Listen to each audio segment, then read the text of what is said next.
Today on How I Got Here, I'm sitting down with Aamira Garba, a mother, entrepreneur, and storyteller at heart, who is pouring purpose into every bottle she creates. She is the founder of LoveLee Wines, a boutique wine brand rooted in community, joy, and legacy. Named after her daughters, it's a brand with deep meaning, steady growth, and a lot of heart behind it. In this conversation, we talk about reinvention, risk, and what it takes to build something that feels like home. Wine was just so intriguing to me. The fact that this grape, that's all wine is a grape, has an entire industry around it. And then it clicked to me, you don't have time to do this, but you're doing it. So maybe this is your purpose. I didn't know any black winemakers at the time. Now I have a whole network. I was like nervous. I was like, how is it going to stand out amongst other Pinots? People are going to think I didn't make it.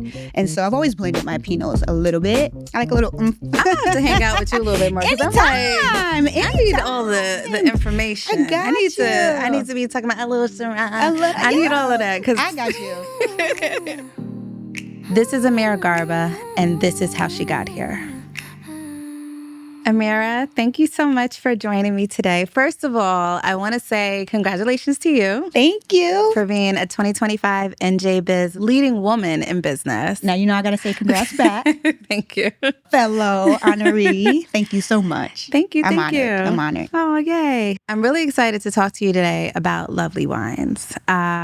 What are we drinking? Because you poured me a little something before we started. Yes. What are we drinking today? Give me all the details. Yes. So I only have one white, and it is my Luck Chardonnay. It is the surprise factor of the line because I am always so shocked about how many people who say they hate Chardonnay absolutely love mine. Okay. It is 100% stainless steel, so a departure from the traditional oaked, highly oaked Chardonnays, but people love it. It's smooth, it's creamy, it has a lot of pear, green apple, so it's actually one of my favorites, but I do call it the surprise star because people love it more than I even thought they would because there's a love-hate thing going on with Chardonnay right now. Yeah, I'm not really a Chardonnay girl. I like a little red blend, I got one of those too. Body. I got one of those too. So you're a girl after my heart. I am a big bold red girl. I love big bold reds, and I also love Pinot Noir. So I have both of those. Okay.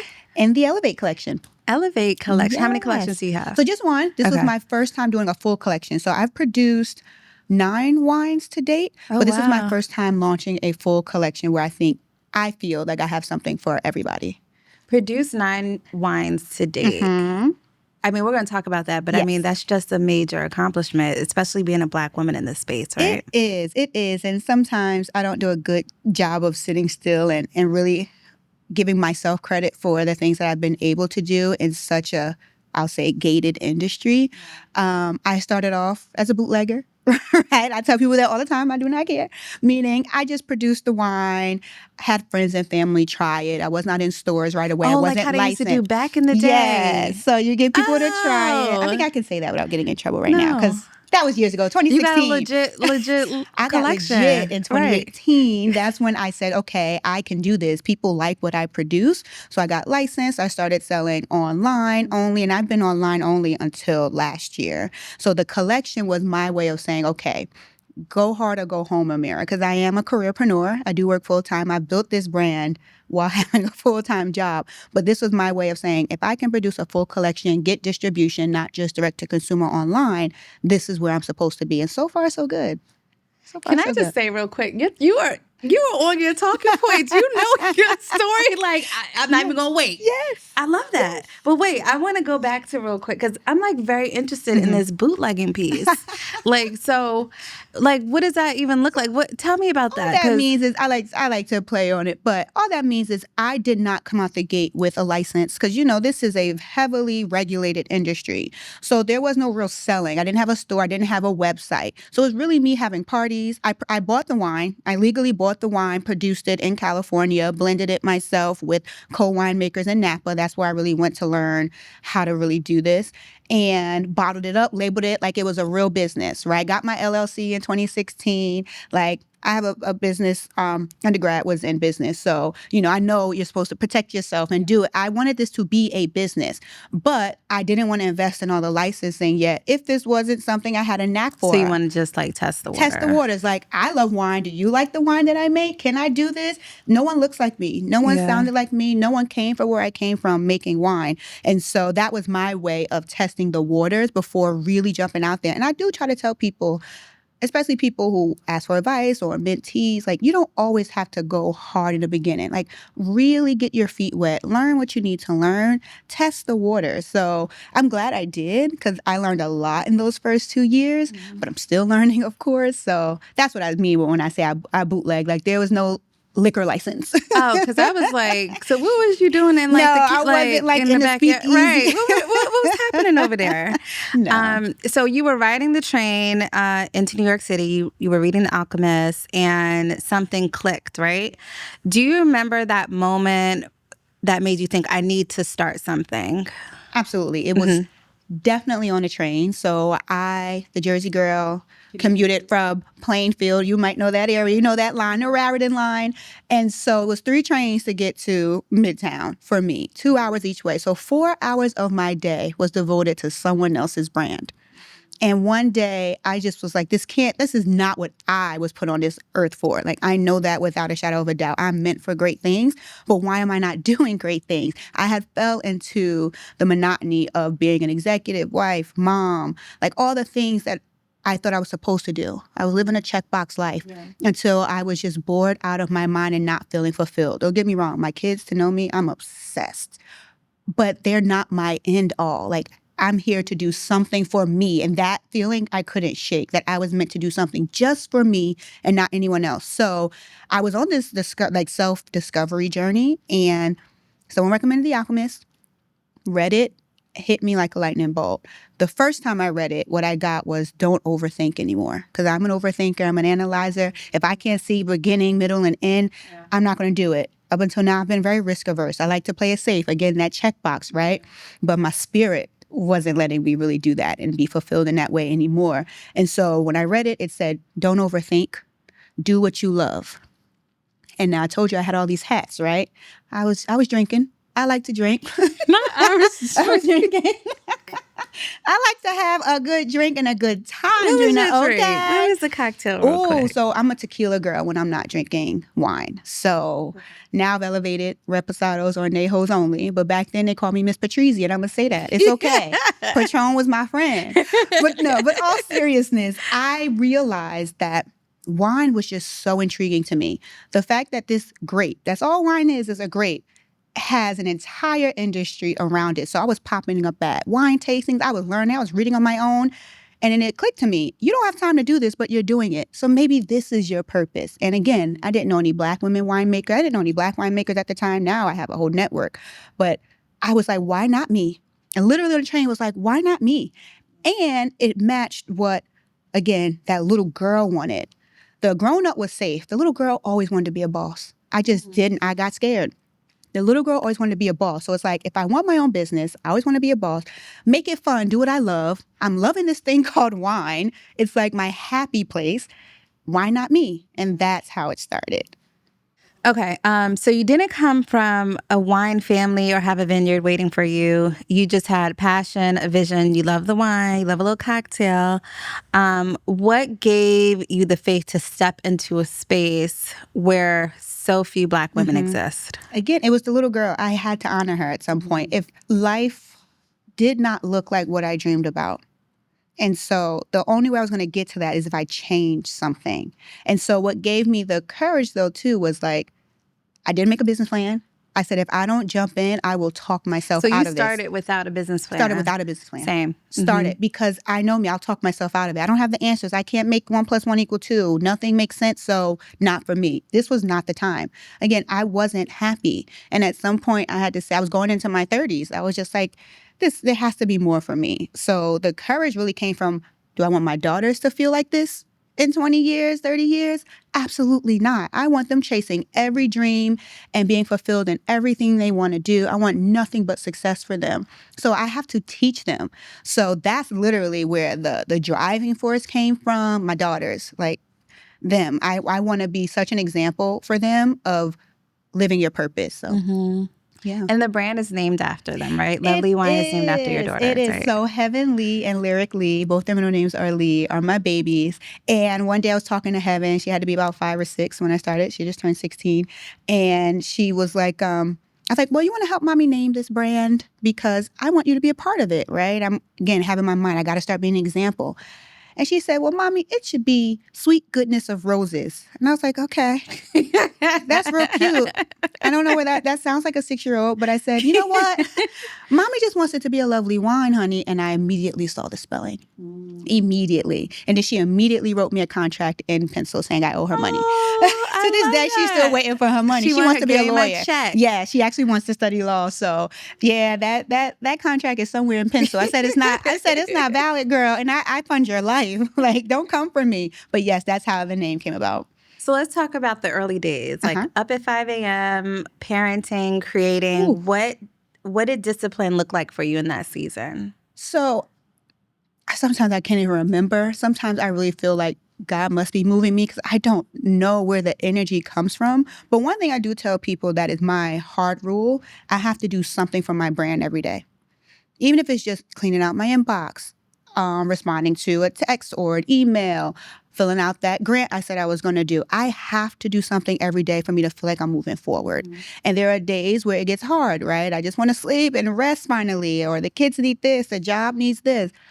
If I don't do something for my brand every day, I don't feel like I'm being successful. And again, there's no weight to what that really looks like. It can be something small, but that's the only discipline I think I really have that keeps me motivated. And most of the days it's a lot more than that. But there are days when I get burnt out and it's like, okay, what did you do for LoveLee today? Yeah. I love that.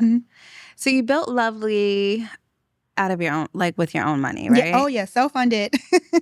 Talk to me a little bit about like just this journey and what has that taught you about faith, managing finances, and like how to just keep going in such an expensive industry. One of the most, right? Some days I'm still like, girl, you're still here. Just don't quit. Just don't quit. It is hard. So being a careerpreneur is probably not everyone's choice, but that helps me build my dream. I work all day to have money to invest in myself. And because I have kids, I think I'm not as risky as some people who may jump out the water, take all their savings and go full throttle. I don't knock it.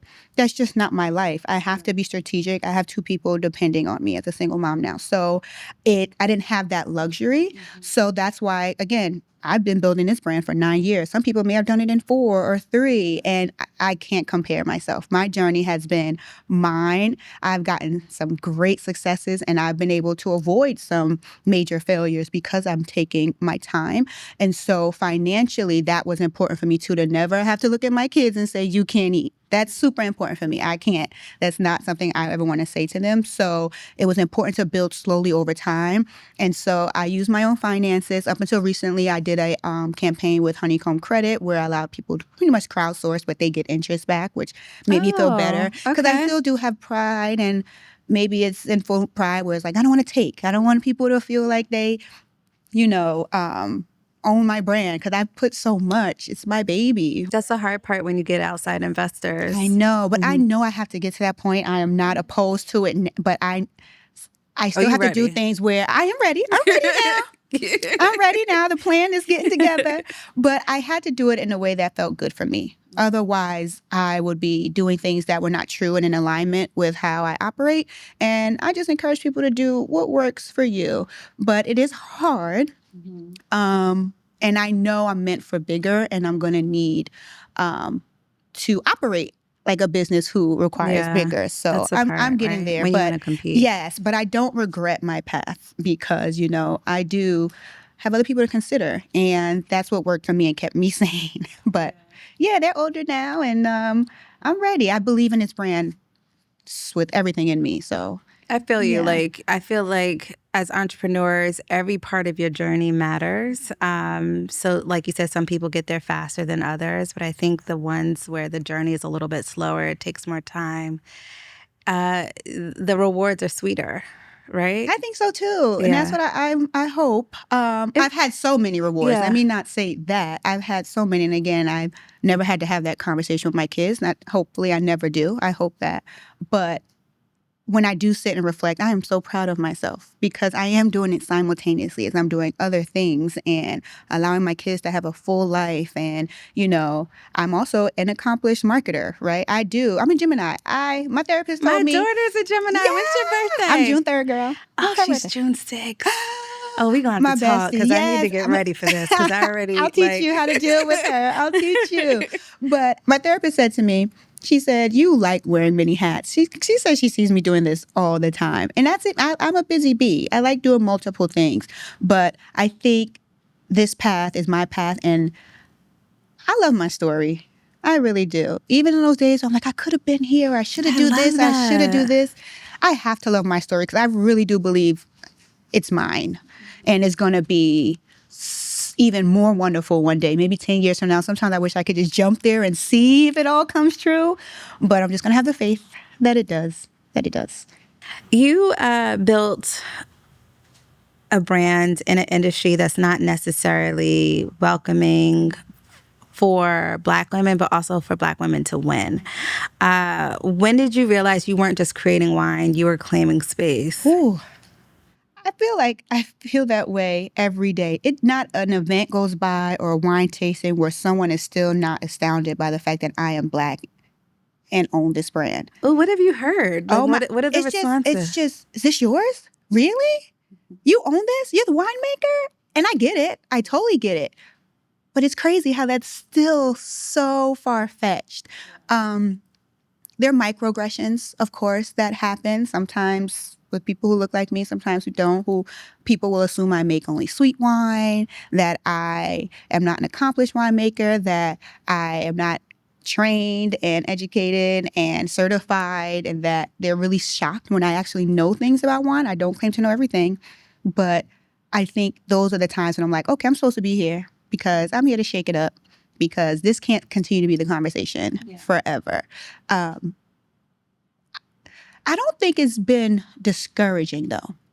I don't think it's ever discouraged me. It's only made me want to keep going more because I like when people are like, Black-owned, woman-owned, you're right. Because I still know the numbers are growing, but there's still, 1% of our wineries is the statistic, are owned by Black and brown. I think Black people own 1%. That's crazy. A drop in the bucket. Yeah. And so I'm always proud that people see themselves in me. They see opportunities that they never thought possible. As cliche as it sounds, I am always just like grateful, really, really grateful that people feel proud of me, honestly. I always get that. People are always so proud and like keep going and they support, and I don't take that for granted at all. The first Pinot Noir of yours landed on I want to get the right name, on VinePair's top 25 list in the world. That's the first wine you ever made, right? No, that was the first still Pinot that I ever made. Still Pinot? Yes. What does that mean? So that what does that mean? Yes. So when someone says a still wine, it just means it's not sparkling. It's not bubbles. So before that, I had made a champagne-style rosé using Pinot Noir. So this was my first time because I started with blends. And that was strategic for me because I'm already like, okay, I'm Black. I don't own a vineyard. They're going to think I don't know anything. So let me do blends, which means it's custom, right? Like no one else has this blend. I was very intentional about that because I wanted to be taken seriously as a winemaker, right? I didn't want to come in just slapping labels on. And so when I made the Pinot, I was like nervous. I was like, how is it going to stand out amongst other Pinots? People are going to think I didn't make it. And so I've always blended my Pinots a little bit. They all have a little bit of Petite Syrah in them to give them some oomph. I like a little oomph. I have to hang out with you a little bit more. Anytime. I need all the information. I need to be talking about a little Syrah. I need all of that. I got you. I love equipping people with the knowledge so they can talk their ish in rooms. I want that. When I'm not there, making me look good. Like, give me a red blend or give me a little rosé. I got you. Is it a Bordeaux blend, right? Is it a Burgundy, right? Is it, what's your favorite varietal? Is it a Cab or is My favorite what? Varietal is the grape. So Cabernet, Merlot, Chardonnay. What's your favorite varietal? That's what people What's are your asking. favorite varietal? My- Varietal. Yeah, varietal. Yep. Mine is Pinot Noir. That's my baby. Love it. Love it, love it, love it. So that moment was actually pretty big for me. The moment you were talking about on Vine Pair, because that was the first time I landed on a list in the industry, right? Not like before that, I started getting recognition through Black Businesses Matter. So people were always posting, try these Black-owned brands, blah, blah, blah. That was always big for me. Like, people see me. That started in 2020. But to have Vine Pair say they've tasted a bajillion Pinots, and I'm the only Black woman on that list. That's crazy. You can't tell me nothing. Right? You can't tell me nothing. How did you celebrate that moment? Oh my gosh. Knowing me, my friends took me out for more wine and probably tequila. We celebrate everything. Everything is, we going out? We going to eat? We going to drink? Yes. Most likely that's how I do it. I have a good group of friends who love to celebrate me even when I forget to celebrate. Because to know me is to know I celebrate everyone. Like, everything's a reason to celebrate.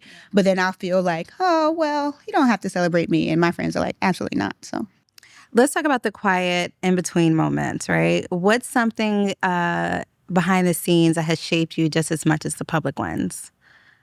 ooh.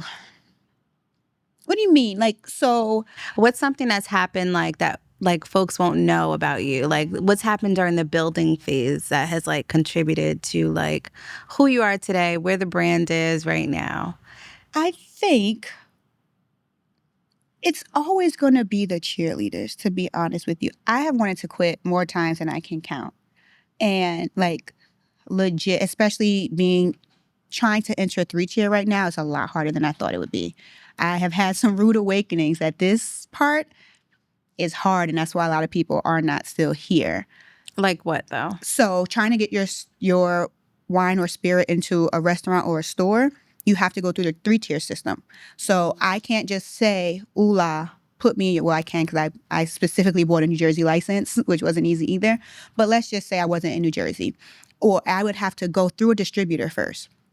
That was put in place during Prohibition to kind of reduce the monopoly and the strong arming. And to me, all it does now is enhance it. Because if you don't go through a distributor, you can't have your stuff in stores, on restaurants. And people don't really want to talk to you. Even though I'm like, hey, I can sell directly to you in my state. It's still training. People are trained to only talk to distributors. And distributors have the power to say yay or nay. Or, and then they eat at your bottom line. You get a lot smaller cut. But wine is one of those things that people still want to go into the store or restaurant, pick up the bottle, order a glass. Online shipping of wine and spirits is expensive. In this Amazon Prime world, nobody wants to pay $25 to ship a $25 bottle of wine. I get it. It doesn't go to me. But that's why it's super important. People are always like, you have better margins, you go direct. This is still an industry. People want to be out. They want to pick it up. They want to run into Total Wine or this store and just look at it and purchase it. But I thought, my naive self thought, good wine sells itself. I have awards. I do this. Me and a bajillion other people on the shelves. And you have to compete in their face. You have to be a salesperson. I tell everyone, I'm a marketer, but I'm not sales. And I just learned that. I really didn't realize how different it was. I can tell the story. I can do the branding all day. But someone How does that translate into an actual So you sale? have to actually be in their face. They're not going to always respond to emails. Yeah. I'm emailing, and my friend was like, did you walk into the store? I'm like, I got to walk into every store. Like, it's different than other industries. Yeah. It's all about relationship building, which I do pride myself on, but you have to have a relationship with every single person. So I'm actually looking to hire someone now who specializes in that. When someone may say no, but you got to keep pushing. That's not my thing. You tell me no once. Yeah. But I know that's my shortcoming, right? But I still, doesn't mean I don't believe in this brand. That's just a skill I've never developed. So I am learning that I can't keep doing it all. I've been a one-woman show for a long time, and then I've hired consultants and things to help. But are you still a one-woman show right now? Yes. Oh, wow. The only person that's steady on my payroll is my accountant, because I'm scared and I don't play when it comes to accounting and compliance, right? Yeah. Like, you just hear the horror stories. So that's the only person. But yeah, and I hire consultants from time to time. And I know I can't grow like that either. But this experience of trying to get into stores and retail and restaurants taught me, oh, you really do have to build a team. You got to stop. And that's the only way to grow. So scaling is my goal. And that's the way I can do it. So, know anybody, holler at me. I got a few people I could share with. Yes. I do have a question, though, about identifying the right like partner to produce the wine at the very early stages. Like, how did you even find the vineyard? Like, did you go to the West Coast like a lot? Like, how did you decide like this is going to be my partner to help me produce this wine? Got you. So the first thing I said was I want to produce California wine. Again, be strategic. I'm already Black. I'm already a woman. If I put New Jersey on a label, no offense to New Jersey, we have some great wines, but people are already going to assume it's not the best, right? Too many things against me. So I said, I have to go to California. And so literally Googled like where I could produce my own without owning a vineyard. And so that's where I learned about crush pads. So a crush pad is essentially a lot of people who produce grapes and wine, they don't want to be brand owners because it's hard. And there are brand owners who I never want to work a harvest, really, maybe one time, but just for the experience. But I'm not in the field. So there are so many avenues that you can be in this industry. And everyone knows their lanes and some people thrive in different things. So I found the crush pad where their job is they maintain the relationships with the vineyards throughout California, right? They know that Aamira, my first, my Ciroc, I think came from a vineyard called White Hawk. So they have these relationships. They're like, well, this is what we have for you. And you can blend from this Syrah, Zinfandel, Merlot, Cab. And so that's why I said, well, can you teach me? And so I worked with a company called The Wine Foundry. They gave me my start to this day. They are such friends. And I went out there and really learned and sat, had glasses lined on the table, blended, learned the process, everything. And so what they do is then they have the license too to sell online.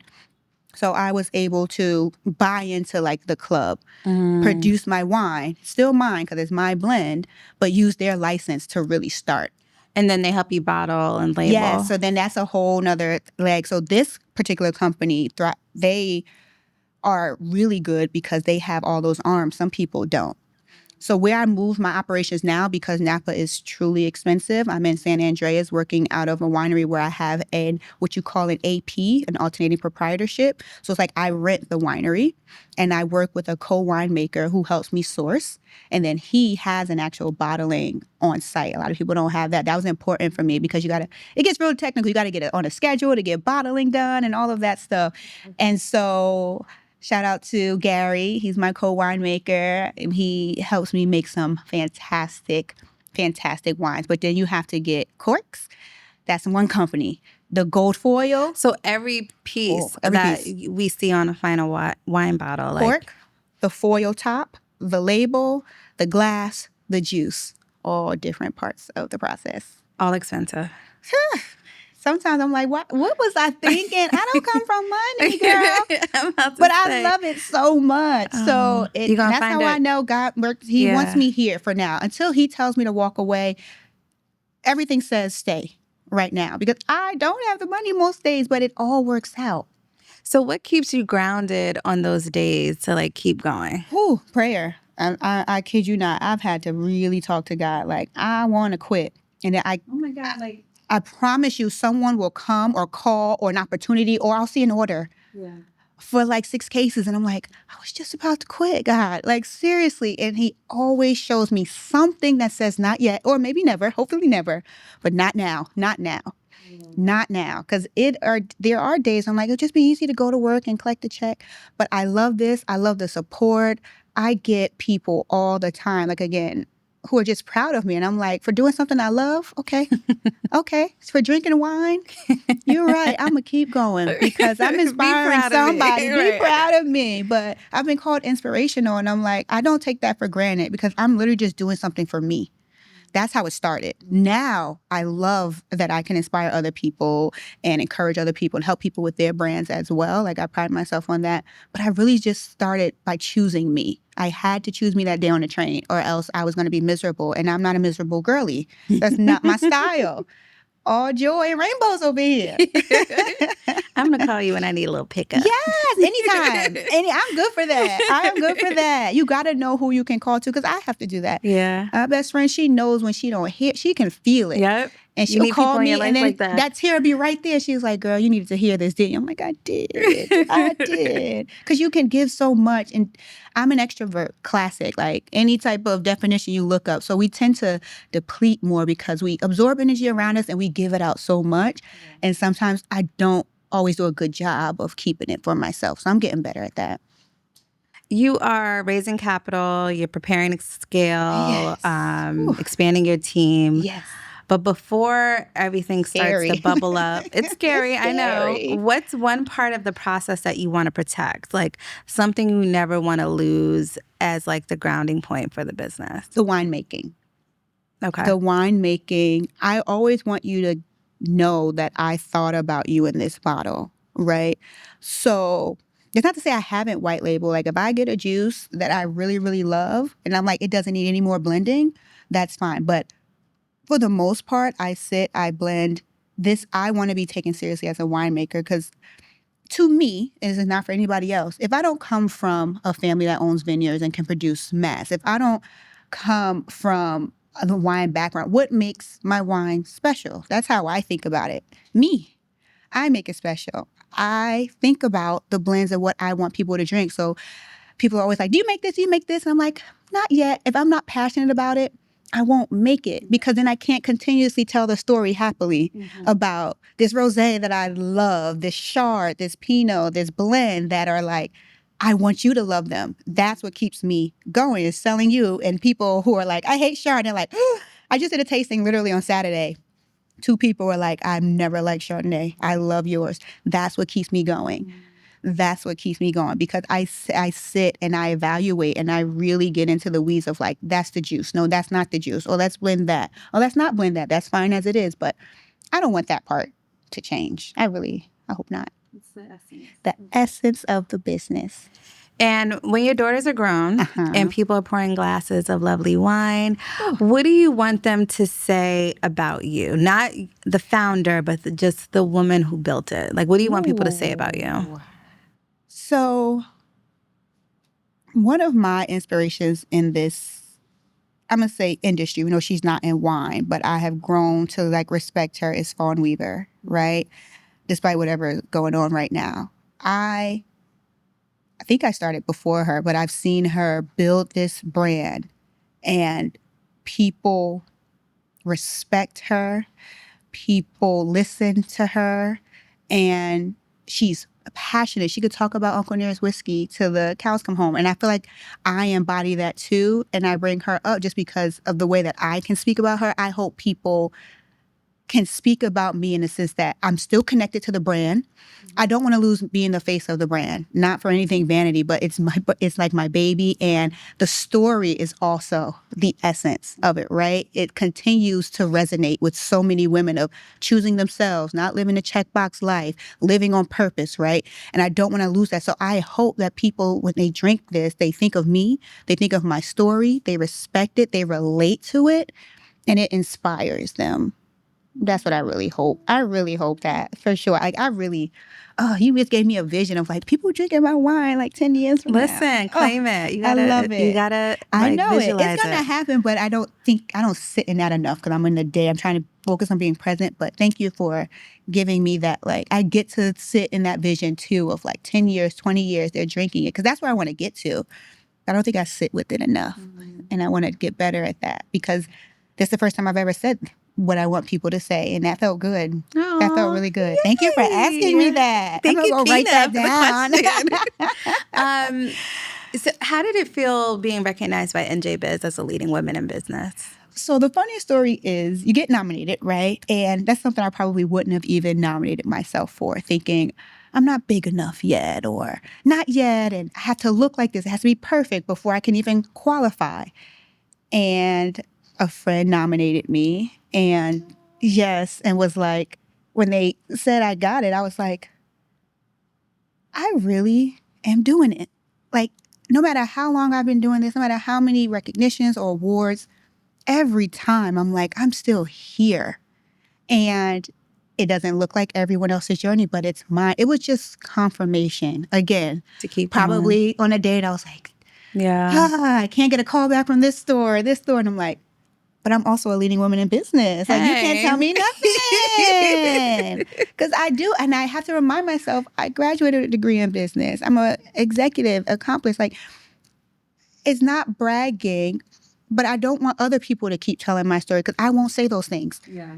I won't nominate. I won't because I'm like, that's not, I have to stay humble. But no, I don't. Like, I'm doing it, girl. Yes. And No, I get to be don't. proud of it. And I can't always depend on other people to tell it or to be proud of me. I have to really start being proud of myself. And sometimes I take that for granted because I'm just working. I'm just doing it. I'm doing it for my kids and I want to be happy. But I'm also accomplishing some major things. So that was confirmation. And then hearing my story again. And that was nice, it was right? nice, like how they did that. Yeah. I was like, that is me. I do that. Yes. But I don't sit in it. And again, I'm going to keep saying thank you for, this is an interview. I've done podcasts. Your questions are really good because they are really making me sit and think about this journey like in a different way than My producer Keena is over there shimmying. She good. She good, Keena, girl. Because I've been asked some questions and nothing has made me sit with it as much as you have today and really give myself credit, a pat on the back. Girl, you're doing it. So thank you. Oh, well, thank you for joining us. Yes, absolutely. This was fun. We're going to do some quick fire questions. Ooh, I like those. Can I sip now? Go ahead. So I'm trying to be good for you. No, girl. Good. Okay, real quick. I want you to just tell me the first thing that comes to mind. Ooh. Okay? It's one of those. No like, don't pressure. sit in it. Just all right. give me your answer. Red, white, or sparkling? What are you pouring for yourself? Red. First tip that made you fall in love with wine? Probably white Zinfandel in college with ramen noodles. Oh, yep. With the noodles. And I still pair rosés with ramen. Okay. That's my thing. What's a scent, sound, or song that always brings you home? Ooh, brings me home. My kids' laughter. My kids laugh. I thrive off their laughter. And if they're not laughing enough, I get sad. I love their laughs. How I old love are them. they? 13 and 16. 13 and 16. I just threw an epic Sweet 16. Aww. So that's why, I got to get the money back to pour it back into my baby. But she deserved it. Aww. It was so much fun. Yeah, I thought about that because they're away with my parents right now for a week. They take them somewhere every summer. And we were on the phone and they laughed so hard. And I was like, oh. You missed them. I do. It's only a week. I love their laughter. I feel you. That's a good one. Yeah. Yes. Off camera, you were teaching me how to tell if a wine's sweet or not. Like, give me and our listeners and viewers a few tips on how we can differentiate between our wines. Yes. Just so we can all feel informed. Absolutely. So when you pick up a bottle, and you look at the alcohol content, because that's what I do first. Because the joke is don't bring nothing to my house below 12%. You will have to take it back, okay? 12%? Yes. Okay. Because anything below 12 is automatically a sweet wine. So Moscatos Moscato. are typically, 8 to 10% alcohol, I think, on their bottles. Once you hit 12, you probably fermented the wine enough to be dry. So you fermented out all the sugar. And that's all wine is, taking the grapes that have sugar in them and converting that to alcohol. And so the more sugar in a grape, the more you can convert it into alcohol. So your big, bold reds, I love a 14.5. I love a 13.9. My Chardonnay, despite being so smooth, is actually above 14. So that's why I think people really like it. Oh, because it gets them right. It gets you right. All you need is a glass of mine. But no knock to the sweet wines. What I really like to teach people is find what you like and love it and be confident about it. But just try. Because so many people think they only like sweet wines because they haven't had good dry wine. And it's but did you try But did you try LoveLee? So we're going to get you right. Because you're going to try my red blend. Okay. And then I want to know what you think. I will tell you. She's special. Okay. She is special. That is my girl. What does she blend it with? So she is primarily Petite Syrah blended with Pinot Noir. So she's kind of the inverse of my Pinot. My Pinot is primarily Pinot. I like to say she's the fun niece, right? She's high-spirited. She's sweet, right? But then you blend her with some Petite Syrah, she becomes fun auntie. She becomes grown. Okay. And it gives you a little kick. There's some earth in there, some spice. So that's why I like blending Pinot. God, you really know your stuff. Like talking about some earth. Like what is? Yes, I really studied this. I really have a certificate. I'm thinking about dirt. So people think that. So it's like how do you describe it? To me, it's like what the ground would taste like, but in a good way. I know that sounds crazy. Yeah, that's not going. Earth is like earthy, like grounded. It has a little body to it. It's body, but it's also a grit to it. Not texture-wise, but like an oomph. I really wish I could explain it. I could walk you through wines and show you where it shows up so you could know, but because we're going to do a tasting. Yes, we are. We should. And I will give you everything you need to know. But think about like a Pinot Noir is a light fruity grape. Okay. Even though it's not sweet. So fruity is not the same as sweet. Okay. Sweet is how you make the wine. Yeah. Some wines, she's very fruity, strawberry, raspberry. When you get earth, some of that gets muted and you get like a, I don't know, oomph. I'm going to keep saying that. I don't know. But yes, I like earthy wines. Okay. I like funky wines. Like there is a descriptor called barnyard. Wait, what? Yeah. I like those Like too. Yeah, they're really good once you enjoy funky them. and barnyard. But a funky wine is different. What is a funky wine? Is it like stinky? Yeah, but it's so good. Oh, okay. We'll do a tasting, and I don't have barnyard. I don't have a funky wine. Think about, you know what I always get funk from? I don't know if this is true, but for me, like okay, like a Cabernet Franc. To me, it's always a little funky. So if you ever go somewhere, a Cabernet Franc. Oh my God, Cabernet Franc is a great. Yes, I just need all of this. Yes. Like I need to be able to say, yeah, I don't want the Cabernet Franc. I got you. I don't want funky. I don't want barnyard. You do. Wait till you try it. You're gonna fall in love. Okay. Don't knock it till you try. See, that's what I try to teach people. You'll be surprised. Just try it all. Okay, I'll try it, but I'm not gonna say like, give me the funky wine. That's not what I'm gonna say. You'll be surprised. I like a funky wine. Okay, I believe you. Before we head out, I want you to tell me and our listeners where everyone can follow you, support you, where they can pick up a bottle. So you can find me and my wines at LoveLeeWine.com. That's LoveLee.com. You can also follow us on Instagram and TikTok at LoveLee Wine. I also really want people to join my wine club. Ooh. You can find out information on that on the website as well. Wine clubs are great because you get your shipments automatically, and I have a lot of cool perks and discounts. So please join my wine club, and also join my email list. I do not spam, but I have some really cool deals coming up. So again, everything is at LoveLeeWine.com. You can find me, my story, information. Feel free to always DM me. I love giving out wine facts. So at LoveLee Wine, LoveLeeWine.com, and sign up for the wine club. Aamira, thank you so much. Thank you for having me. Appreciate I'm so honored. I am so honored. Thank you, thank you, thank you. Of course. Cheers. Cheers. I wanna know, how did you get here? What was the road? Tell me a story.